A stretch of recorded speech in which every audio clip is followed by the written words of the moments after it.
Kejriwal debate चाहते हैं किरण बेदी के साथ, लेकिन किरण बेदी का कहना है कि अगर डिबेट होगी तो फ्लोर ऑफ द हाउस पर होगी। बड़ी खबर यह भी है कि केजरीवाल आज नामांकन करने के लिए जा रहे हैं। दूसरी तरफ किरण बेदी जो है उन्होंने साफ कर दिया है कि मैं गवर्नेंस पर विश्वास करती हूं, डिलीवरी पर विश्वास करती हूं। और इसके अलावा बीजेपी ने 62 उम्मीदवारों की लिस्ट भी अपनी बीती रात जारी कर दी है। इन सब पर बातचीत करने के लिए एक बड़ा सा पैनल हमारे साथ जुड़ेगा। कौन कौन इस वक्त जुड़ गया है उनसे आपका परिचय करा दे। विनोद अग्निहोत्री जी स्टूडियो में हमारे साथ जुड़े हुए हैं, वरिष्ठ पत्रकार हैं। बीजेपी की नेता दीपिका शर्मा हमारे साथ जुड़ी हुई हैं। इस वक्त शिवानी त्यागी हमारे साथ मंदिर मार्ग वाल्मीकि मंदिर से जुड़ी हुई हैं, जहां पर कुछ देर बाद केजरीवाल पहुंचने वाले हैं और वहां पर जामनगर हाउस जाकर वो अपना नामांकन करेंगे। साथ ही रजत राकेश टंडन किरण वालिया के घर के बाहर से हमारे साथ इस चर्चा में जुड़े हुए हैं। कुछ और मेहमान भी आगे हमारे साथ जुड़ते रहेंगे और बातचीत करेंगे, लेकिन उससे पहले आपको दिखा देते हैं कि बीजेपी ने अब जबकि 62 उम्मीदवारों की अपनी लिस्ट जारी कर दी है, तो वीवीआई सीट्स पर किस किस की टक्कर अब हो गई है। अब साफ हो गया है कि किसकी टक्कर किससे होने वाली है। कुछ वीवीआईपी सीट आपको बता दें कि दिल्ली में कौन किसके खिलाफ होगा। सबसे ज्यादा नजर तो नई दिल्ली सीट पर है, जहां अरविंद केजरीवाल मैदान पर, नुपुर शर्मा उनके खिलाफ उतारा गया है। कृष्णा नगर में बीजेपी की ओर से किरण बेदी हमारे सामने होंगी मैदान पर। पटपड़गंज में विनोद कुमार बिन्नी, मनीष सिसोदिया और अनिल कुमार के बीच मुकाबला होने वाला है। मालवीय नगर में ऐलान होना बाकी है बीजेपी का, सोमनाथ भारती आपसे होंगे। पटेल नगर में कृष्णा तीरथ को बीजेपी ने मैदान में उतारा है और कांग्रेस ने भी अपने उम्मीदवार का ऐलान कर दिया है। मुंडका सीट की इस वक्त टक्कर आपके सामने है। इसके अलावा बल्ली मारान, ये जो तमाम सीटें हैं दिल्ली की, इनमें कौन कौन कहां से उम्मीदवार है ये अब साफ हो गया है।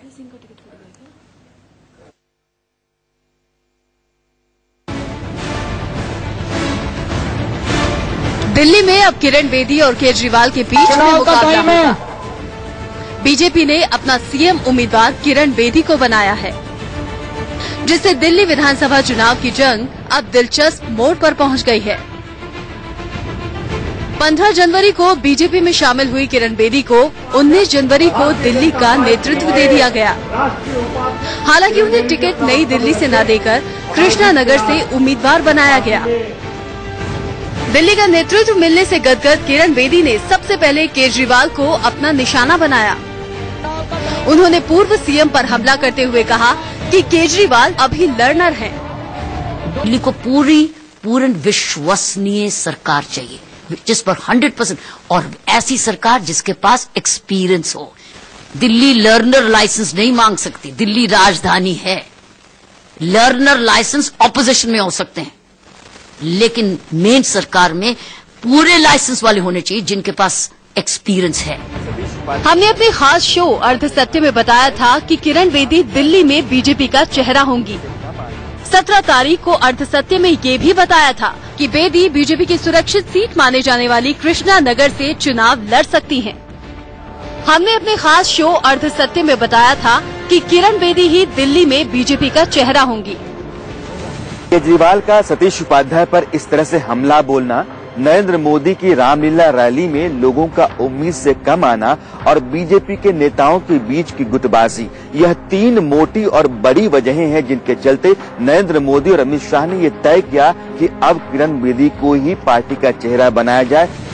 वहीं केजरीवाल की चक्रियों को भेदने के लिए बीजेपी ने अपने दिग्गज उम्मीदवार मैदान में उतार दिए हैं। केजरीवाल की सरकार में मंत्री रहे आप नेताओं को घेरने के लिए बीजेपी ने खास रणनीति बनाई है। अब जरा बीजेपी के इन उम्मीदवारों को देखिए, जो आम आदमी पार्टी की सरकार के पूर्व मंत्रियों को टक्कर देंगे। नई दिल्ली से डूसू की पूर्व अध्यक्ष नुपुर शर्मा केजरीवाल को टक्कर देंगी। पटपड़गंज से मनीष सिसोदिया के खिलाफ आम आदमी पार्टी के बागी नेता विनोद कुमार बिन्नी को उम्मीदवार बनाया गया है। पूर्व मंत्री राखी बिरलान को मंगोलपुरी से सुरजीत टक्कर देंगे। गिरीश सोनी के खिलाफ मादीपुर से राजकुमार फुलवाना मैदान में है। सत्येंद्र जैन के खिलाफ शकूर बस्ती से एससी वत्स को टिकट दिया गया है। हालांकि पूर्व मंत्री सौरभ भारद्वाज और सोमनाथ भारती के खिलाफ बीजेपी ने अभी किसी को टिकट नहीं दिया है। बीजेपी ने अभी 62 उम्मीदवारों की लिस्ट जारी की है। 8 प्रत्याशियों के नाम का ऐलान होना अभी बाकी है। Bureau report, India news. और अब बातचीत करने के लिए आलोक मेहता जी भी हमारे साथ स्टूडियो में जुड़ गए हैं। इसके अलावा विनोद अग्निहोत्री जी जुड़े हुए हैं, बीजेपी से दीपिका शर्मा हमारे साथ हैं, शिवानी त्यागी मंदिर मार्ग वाल्मीकि मंदिर के बाहर से हमारे साथ हैं और रजत भी हमारे साथ जुड़े हुए हैं। सबसे बातचीत करेंगे। आज स्थिति काफी साफ हो गई है दिल्ली की जंग में कौन किसके सामने होगा, काफी हद तक ये साफ हो गया है। इस पर बातचीत की ओर से दिल्ली में सीएम पद की उम्मीदवार होंगे। इसके अलावा बीजेपी ने बीती रात 62 उम्मीदवारों के नाम का ऐलान भी कर दिया है। एक और बड़ी खबर यह है कि केजरीवाल अब से कुछ देर बाद जाएंगे अपना नामांकन करने और इसी सब पर बातचीत करने के लिए एक बड़ा सा पैनल इस वक्त हमारे साथ जुड़ा हुआ है। आलोक जी, सबसे पहले आपसे पूछना चाहूंगी कि अब ये बिल्कुल साफ है कि किरण बेदी बनाम केजरीवाल बनाम अजय माकन की लड़ाई दिल्ली की हो गई है। अब दिल्ली की जनता के सामने तीनों चेहरे आ गए हैं, चुनाव उनको करना है। देखिए, इसमें कोई शक ही नहीं, किरण बेदी के आने से सरप्राइज शॉकिंग फॉर कांग्रेस और आम आदमी पार्टी नहीं, बीजेपी को भी हुआ है, बीजेपी के नेताओं को भी हुआ है।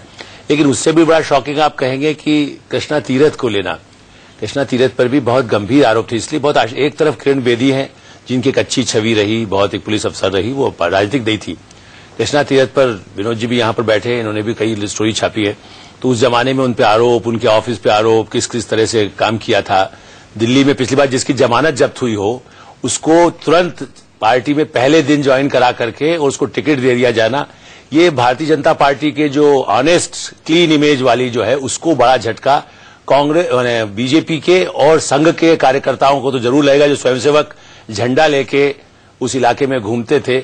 आज वो किस मुंह से जाके कहेंगे कि कृष्णा तीरथ के लिए वोट दीजिए। इसलिए ये कंट्रास्ट है, विरोधाभास है और ये बहुत ही दुखद कहना चाहिए भारतीय राजनीति में है कि दल बदलू को लगातार ऐसी पार्टी जो चरित्र और नैतिकता की बात करती है, मोदी जैसे प्रधानमंत्री जिनके पास हो, उनको कृष्णा तीरथ की शरण में तीर्थ यात्रा के लिए जाना पड़े। चलिए, इसी का जवाब दीपिका जी से ले लेते हैं। बीजेपी नेता दीपिका शर्मा हमारे साथ जुड़ी हुई है। दीपिका जी, इसका जवाब दीजिए।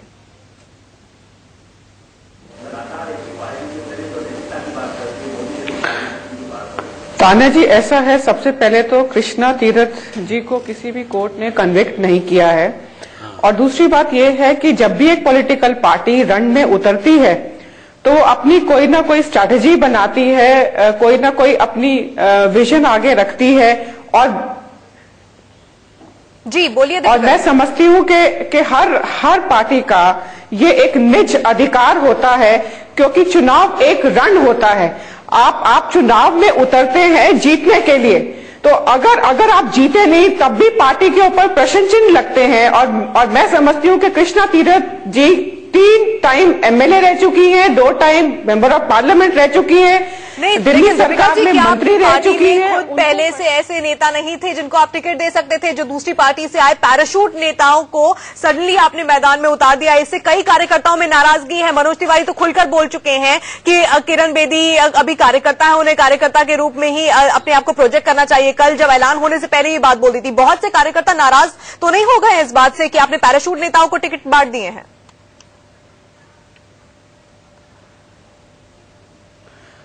तान्या जी, ऐसा है कि जब हम चुनाव के कैंडिडेट्स चुनते हैं तो उनमें एक विनेबिलिटी क्राइटेरिया बहुत इंपॉर्टेंट होता है।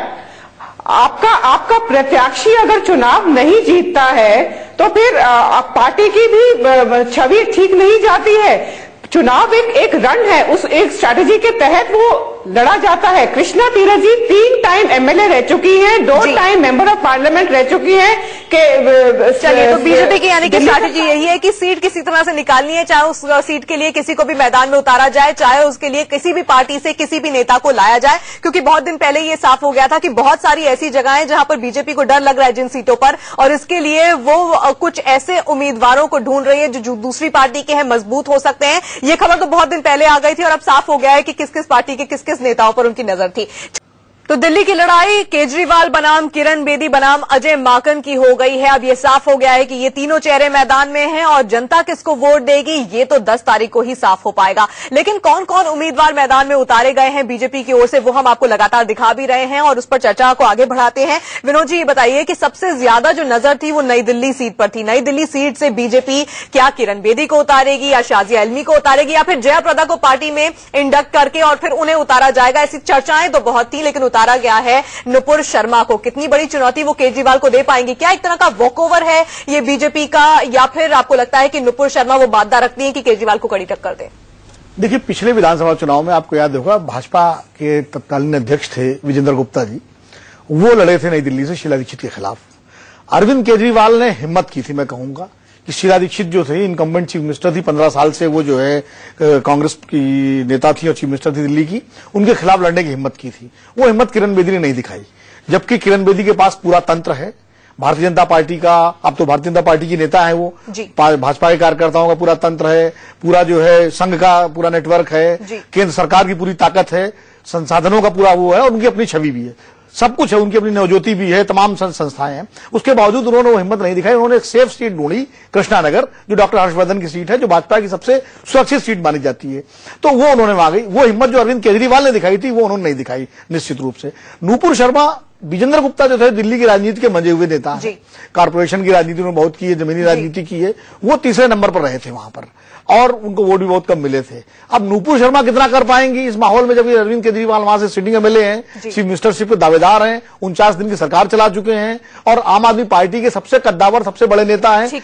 न्यूक्लियस हैं। तो ऐसे में मुझे नहीं लगता नूपुर शर्मा नई दिल्ली में कुछ बहुत कर पाएंगी। चलिए, क्या कड़ी टक्कर दे पाएंगी या नहीं दे पाएंगी? दीपिका जी से मैं ये सवाल लूंगी कि आखिर नूपुर शर्मा को क्यों उतारा गया? लगातार कहा जा रहा था कि बहुत बड़े चेहरे को उतारा जाएगा नई दिल्ली से, कड़ी टक्कर दी जाएगी अरविंद केजरीवाल को। क्या नूपुर शर्मा वो कर पाएंगी, कड़ी टक्कर दे पाएंगी? इस पर दीपिका जी से सवाल लूंगी, लेकिन फिलहाल किस्सा कुर्सी का, और इस कुर्सी के किस्से को लेकर अब कौन कौन से चेहरे सामने हैं वो अब साफ हो गया है। किरण बेदी बनाम अरविंद केजरीवाल की दिल्ली की लड़ाई हो गई है, चुनौती देंगे अजय माकन भी, लेकिन किरण बेदी के नाम का ऐलान जैसे ही औपचारिक तौर से किया गया बीजेपी की ओर से, वैसे ही अरविंद केजरीवाल ने उन्हें चुनौती दे दी है। चुनौती दी है कि सार्वजनिक मंच पर वो उनसे बहस करें, लेकिन किरण बेदी ने इसके जवाब में कहा कि मैं बहस को तो तैयार हूं, लेकिन बहस होनी चाहिए फ्लोर ऑफ द हाउस पर। मैं बहस से ज्यादा डिलीवरी पर विश्वास रखती हूं, गवर्नेंस पर विश्वास रखती हूं। क्या क्या कहा गया है किरण बेदी और अरविंद केजरीवाल की ओर से, सबसे पहले वो सुन लेते हैं।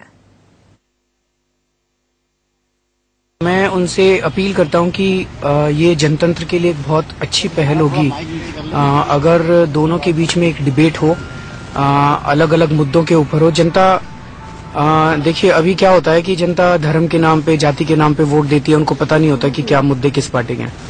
तो अगर ऐसा डिबेट होता है, ये अच्छी प्रथा शुरू करेगा। दोनों कैंडिडेट्स के बीच में मुद्दों पे डिबेट हो, घंटे 2 घंटे डिबेट चले, सारे टीवी चैनलों पे दिखाई देगा, लोग अपना मन बना सकेंगे। I accept the challenge ma'am. 1 minute, I accept the challenge. I do it in the assembly now. I'll do it in the assembly, and before that I'm now focusing on delivery rather than only debates. तो दिल्ली के दंगल पर लगातार चर्चा कर रहे हैं आलोक जी, क्या इस तरह की बहस होनी चाहिए, और होनी चाहिए तो अरविंद केजरीवाल के कहने के मुताबिक सार्वजनिक तौर पर होनी चाहिए, या फिर किरण बेदी ने जो कहा कि विधानसभा में होनी चाहिए? क्या आप सोचते हैं इस बारे में? नहीं, सबसे दिलचस्प बात यह है कि उन्होंने ये कह दिया कि विधानसभा में बहस करेंगे। इसका मतलब किरण बेदी भी चाहती है कि केजरीवाल जीते तो अपोजिशन में एक ऐसा हो जो उनका पुराना साथी, पुराना सेवक, जो उनका साथ देता रहा, उसकी कमजोरियां वो जानते हैं, उनकी कमजोरियां वो जानते हैं, तो एक मिलीजुली कुश्ती विधानसभा में हो सके। अभी तो कड़वाहट होगी, अभी गंदगी होगी, अनर्गल आरोप होंगे, तो इससे बचने के लिए किरण बेदी जी का ये पैंतरा जरा ज्यादा जोरदार है। और अरविंद केजरीवाल तो वैसे भी खाली मीडिया के बल पर और लोगों को धोखा देकर के आगे आए हैं, तो वो धोखा देना चाहते हैं कि चलिए बहस करिए, उसमें कुछ भी वो ऐसी उल्टी सीधी बातें करें जो किरण बेदी इसको सामना न कर सके, तो उसके बल पर वो अपना तालियां बजवाना, जो अनजान लोग हैं, अबोध लोग हैं, मासूम लोग हैं, उनको किस तरह से भ्रमित जैसे बाबा लोग करते हैं, तो अरविंद केजरीवाल रियली उनको तो अपना नाम आ गया, बाबा अरविंद केजरीवाल कर लेना चाहिए। चलिए दीपिका जी, ये बताइए कि किरण बेदी आपकी मजबूत उम्मीदवार हैं, सीएम पद की अब दावेदार हैं, इसका खुला ऐलान भी कर दिया गया है, लेकिन फिर क्यों ऐसा हुआ कि किरण बेदी को नई दिल्ली सीट से केजरीवाल के खिलाफ नहीं उतारा गया? क्यों उनके लिए एक सेफ सीट टटोली गई और केजरीवाल जिस सीट से चुनावी मैदान में है उस सीट पर किसी और उम्मीदवार को उतारा गया, जिसके बारे में अब तमाम सवाल खड़े हो रहे हैं कि क्या वो कड़ी टक्कर दे भी पाएंगे केजरीवाल को या फिर नहीं? नहीं, क्या बीजेपी कड़ी टक्कर देना चाहती है? ये भी एक बड़ा सवाल है। बिल्कुल दीपिका जी, विनोद जी का सवाल है, क्या कड़ी टक्कर आप केजरीवाल को देना भी चाहते हैं, उन्हें वॉकओवर दे रहे हैं आप?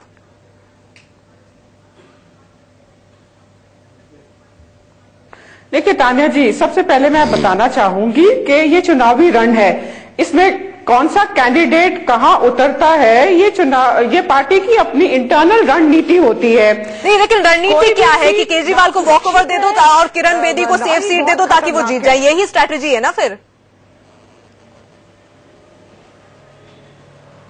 नहीं, देखिए तान्या जी, आप इसको इस रूप में मत देखिए, क्योंकि जो इलेक्टोरेट होता है, जो वोटर होता है, आप कभी भी वोटर को अंडर एस्टिमेट नहीं करना चाहिए। नुपुर शर्मा जो है डूसू की प्रेसिडेंट रह चुकी हैं, सोशल एक्टिविस्ट रह चुकी हैं, पार्टी में बहुत सालों से कार्य कर रही हैं, समाज में बहुत सालों से काम कर रही है, एक यंग चेहरा है, यूथफुल चेहरा है। 65% भारत की पॉपुलेशन जो है एस्पिरेशनल है और यंग है। मैं समझती हूँ नुपुर शर्मा वो चेहरा प्रेजेंट करती हैं। और रही बात इसकी कि कौन कैंडिडेट कहां से उतरता है, ये पार्टी की अपनी अंदरूनी रणनीति होती है। हम बैटल ग्राउंड में जाते हैं, हम चुनाव में जाते हैं चुनाव जीतने के लिए। हर पार्टी चुनाव लड़ती है चुनाव जीतने के लिए, किसी कैंडिडेट को ना बचाने के लिए, ना अपने कैंडिडेट को एक बलि का बकरा बनाने के लिए।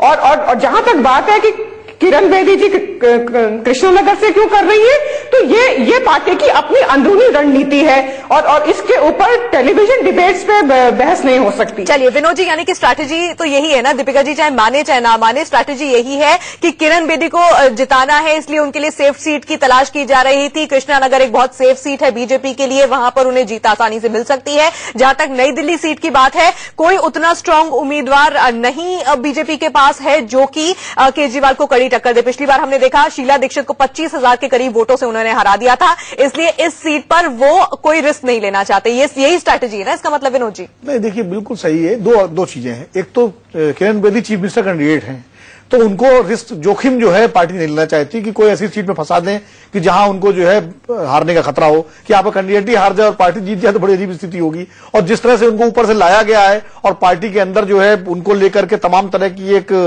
मतभेद और अंदरूनी खींचतान है, तो ऐसे में भी हाईकमान खास करके अमित शाह और प्रधानमंत्री नरेंद्र मोदी, इनकी कोशिश है कि उनकी कैंडिडेट है किरण बेदी। किरण बेदी भारतीय जनता पार्टी कैंडिडेट नहीं है, वो भाजपा अध्यक्ष अमित शाह और देश के प्रधानमंत्री नरेंद्र मोदी की कैंडिडेट हैं। तो उनको जिताना उनके लिए उनकी प्रतिष्ठा का विषय है। तो एक तो ये रीजन है, कारण है। दूसरा कारण ये, किरण बेदी को पूरी दिल्ली में घुमाया जाएगा, वो चेहरा है, वो हर सीट पर कैंपेन करेंगी जाकर के। अब भाजपा का नारा दिल्ली में होगा कि चलो चले दीदी बेदी के साथ। अब मोदी तो ऊपर हो गए, वो तो प्रधानमंत्री है, अब बेदी के साथ, तो बेदी को घुमाया जाएगा। घुमाया जाएगा तो उनको एक सेफ सीट चाहिए। एक बात मैं और एक इसमें कहना चाहता हूं कि ये जो बात आई, जो किरण बेदी जी ने एक बयान दिया कि एक्सपीरियंस चाहिए, यानी उनका कहना है कि वो एक्सपीरियंस ज्यादा है अरविंद केजरीवाल की तुलना में, तो इस परिभाषा पर, किरण जी की परिभाषा पर ही सबसे खरे अजय माकन उतरते हैं। ठीक है, उनको सबसे ज्यादा अनुभव है, तो उस हिसाब से तो फिर अजय माकन का नंबर लगना चाहिए। चलिए, लेकिन इस बीच अरविंद केजरीवाल नामांकन करने के लिए पहुंच रहे हैं और कुछ तस्वीरें वहां से आ रही है, तस्वीरें देख लेते हैं। अरविंद केजरीवाल नई दिल्ली सीट से अपना नामांकन भरने वाले हैं और इसके लिए बाकायदा एक बड़ी संख्या में लोगों को अपने साथ लेकर अरविंद केजरीवाल इस वक्त नामांकन के लिए जा रहे हैं। आम आदमी पार्टी के झंडे लहराए जा रहे हैं और रोड शो करते हुए अरविंद केजरीवाल पहुंचने वाले हैं अब नामांकन करने के लिए। आलोक जी, अरविंद केजरीवाल की अगर हम बात करें और उनके लिए व्यक्तिगत तौर पर जिस सीट से वो चुनावी मैदान में उतरे हुए हैं, उनके सामने किरण वालिया है और दूसरी तरफ नुपुर शर्मा है, क्या इस वक्त अरविंद केजरीवाल बहुत ज्यादा कॉन्फिडेंट महसूस कर रहे होंगे कि उनकी सीट पर इस वक्त कोई खतरा नहीं है? निश्चित रूप से मुझे लगता है वैसे भी अरविंद केजरीवाल का आत्मविश्वास ज्यादा है। जैसे मैंने कहा, हम उनकी चाहे आलोचना करें, लेकिन उनकी अपनी स्ट्रेटेजी के तहत नई दिल्ली में उन्होंने चुनाव, उनको तो बड़ा खतरा था यदि किरण बेदी वहां खड़ी हो जाती या दूसरे ऐसे उम्मीदवार खड़े होते। कांग्रेस ने भी, ये ठीक है कि कांग्रेस की उम्मीदवार पुरानी, वो भी एक नेता रही हैं, लेकिन उनके लिए बहुत आसान है। इसलिए नामांकन भरते समय उनके मन में एक पक्का विश्वास हो गया होगा कि अब मैं चाहे मुख्यमंत्री बनूं न बनूं, अपोजिशन का लीडर तो बन ही सकता हूं। इस विश्वास के कारण एक तरह से, और एक तरह से ये बारह बगादा वो प्रदर्शन करते रहेंगे, उनके साथ लोग जाते रहेंगे, तो उससे एक साइकोलॉजिकल उनका गरीबों में, खास करके झुग्गी झोंपड़ी वाले, दूसरे लोग, सरकारी कर्मचारी भी कई उस तरह से उनका समर्थन करते रहे हैं। तो वो इलाका नई दिल्ली में जिसका नुकसान पिछली बार शीला दीक्षित को काफी हद तक हुआ था, वो उसका पूरा फायदा इस बार अरविंद केजरीवाल उठाने वाले। बिल्कुल, और नई दिल्ली सीट पर कौन किसे चुनौती दे रहा है, 3 तस्वीरें इस वक्त दिल्ली की जनता के सामने हैं। आम आदमी पार्टी से खुद संयोजक अरविंद केजरीवाल मैदान पर है। कांग्रेस ने एक अपनी सीनियर लीडर किरण वालिया पर दांव लगाया है, तो वहीं बीजेपी ने एक युवा चेहरे नुपुर शर्मा को आगे कर दिया है। यानी कि अब इन तीनों के बीच नई दिल्ली, जो कि सबसे चर्चित सीट है दिल्ली की, उस पर जंग होने वाली है। 3 तस्वीरें दिल्ली की जनता के सामने हैं, लेकिन सबसे बड़ी बात तो यह है कि नई दिल्ली सीट पे अगर अरविंद केजरीवाल को पूरा विश्वास है तो क्या दिल्ली पर भी उन्हें पूरा विश्वास है? क्या उन्हें लगता है कि दिल्ली में उनकी पार्टी सरकार बना पाएगी? क्योंकि अब ये लड़ाई केजरीवाल बनाम किरण बेदी की हो गई है। चर्चा उस पर आप लगातार देख रहे हैं और हम लगातार बातचीत कर रहे हैं कि दिल्ली में किसके बनाम किसकी लड़ाई अब का ऐलान हो चुका है, कौन कौन मैदान में उतर चुका है। एक और विनोद जी, जो बहुत ही इंटरेस्टिंग सीट है वो पटपड़गंज रहने वाली है, क्योंकि मनीष सिसोदिया का मुकाबला उन्हीं की पार्टी में पहले रह चुके और बगावत कर चुके बिन्नी से है। इस सीट में कितना इंटरेस्ट लोगों को होगा और इस सीट पर कौन किसको चुनौती दे रहा है? कड़ी देखिए, मुझे लगता है कि नई दिल्ली की सीट जो है, जहां से अरविंद केजरीवाल हैं, उसके बाद अगर आम आदमी पार्टी के लिए दूसरी प्रतिष्ठा वाली सीट है तो मनीष सिसोदिया की सीट है पटपड़गंज, क्योंकि मनीष वहां नंबर 2 है आम आदमी पार्टी में। तो नई दिल्ली के बाद अगर सबसे ज्यादा जोर आम आदमी पार्टी लगाएगी तो यही लगाएगी। और भाजपा ने ये दांव तगड़ा खेला है, केजरीवाल को तगड़ा खेला है। केजरीवाल को तो उन्होंने एक तरह से वाकओवर जैसा दे दिया नूपुर शर्मा खड़ा करके। ठीक है, दीपिका जी कह रही हैं युवा चेहरा है, लेकिन वो जिस तरह का माहौल है नई दिल्ली का वो दूसरे तरह का माहौल है। लेकिन मनीष सिसोदिया को फंसाने के लिए उन्होंने जरूर बिन्नी को खड़ा किया है। और बिन्नी पूर्वी दिल्ली में अशोक वालिया को पिछले चुनाव हरा चुके हैं, आप याद कीजिए। तो वो और वहां से कारपोरेटर भी रहे हैं प्रीत बिहार वाले इलाके से, तो उस इलाके में उनका एक अच्छा असर है। खास करके जो गांव हैं और जो इलाके पड़ते हैं उनमें बिन्नी ने काफी काम किया है। तो निश्चित रूप से यहां पर, और भारतीय जनता पार्टी का एक अपना तंत्र भी है, मजबूत तंत्र है वहां पर, उसका फायदा भी बिन्नी को मिलेगा। यहां एक दिलचस्प टक्कर होगी। मनीष सिसोदिया के लिए जो है अब दूसरे इलाकों में जाकर प्रचार करना थोड़ा मुश्किल होगा, उनको अपनी सीट पर भी ध्यान देना पड़ेगा। बिल्कुल, अपनी सीट पर पूरी तरह से ध्यान देना होगा। थोड़े से डरे हुए जरूर होंगे मनीष सिसोदिया अपनी सीट को लेकर, क्योंकि आम आदमी पार्टी में नंबर 2 की भूमिका वो रखते हैं और उनकी सीट पर अब थोड़ा सा खतरा उनके लिए मंडरा रहा है रहे हैं। और दिल्ली का सियासी पारा भी लगातार चढ़ता जा रहा है। बीती रात बीजेपी ने 62 उम्मीदवारों के नाम का तो ऐलान कर दिया है और उसी पर हम लगातार बातचीत भी कर रहे हैं। बड़ा सा पैनल हमारे साथ लगातार जुड़ा हुआ है। दीपिका जी, ये बताइए, मैं आपसे 70 सीटों के बारे में नहीं पूछ रही हूं, जिन 62 सीटों पर आपने उम्मीदवारों का ऐलान किया है उसमें से कितनी सीटें आप जीतने का पूरा विश्वास रखते हैं?